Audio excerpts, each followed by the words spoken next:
เพื่อเฮ็ดให้การจัดตั้งปฏิบัติเวียกงานพลังงานไฟฟ้าอยู่ประเทศเฮา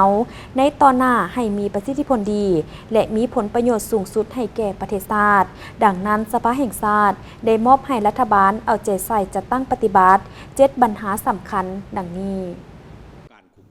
ท่านสมมาตร พ้นเสนารองประธานสภาแห่งชาติได้แถลงข่าวผลการพิจารณาบทรายงานของรัฐบาลในการจัดตั้งปฏิบัติบรรดานโยบายนิติกรรมกลไก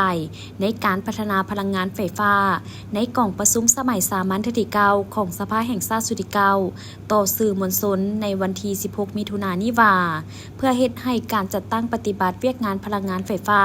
อยู่ประเทศเฮาในต่อหน้าให้มีประสิทธิภาพประสิทธิผลดีและมีผลประโยชน์สูงสุดให้แก่ประเทศชาติกองประชุมได้เสนอมอบให้รัฐบาลเอาใจใส่จัดตั้งปฏิบัติ7ปัญหาดังนี้กองประชุมมอบให้รัฐบาลเอาใจใส่จัดตั้งปฏิบัติบางปัญหาเพิ่มเติมดังนี้ 1. การพัฒนาพลังงานไฟฟ้าต้องปฏิบัติจิตใจการสร้างเศรษฐกิจเอกราชเป็นเจ้าตัวเอง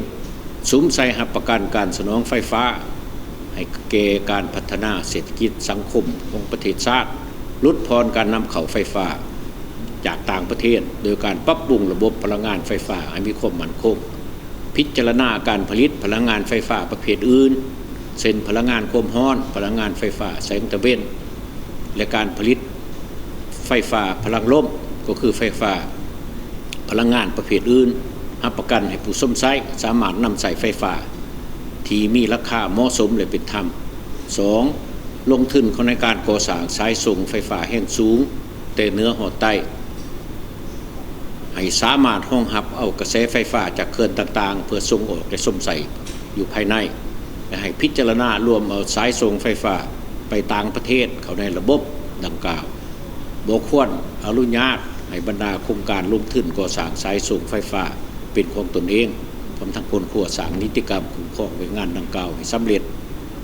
3. ปฏิบัติกฎหมายและนิติกรรมแต่กฎหมายโดยเฉพาะกฎหมายบนโดยไฟฟ้าให้ชัดเจนรัดกุมพร้อมกับการประเมินคลื่นสร้างและปรับปรุงกฎหมายดังกล่าวให้แท้เหมาะและสอดคล้องกับสภาพการขยายตัวของเศรษฐกิจสังคม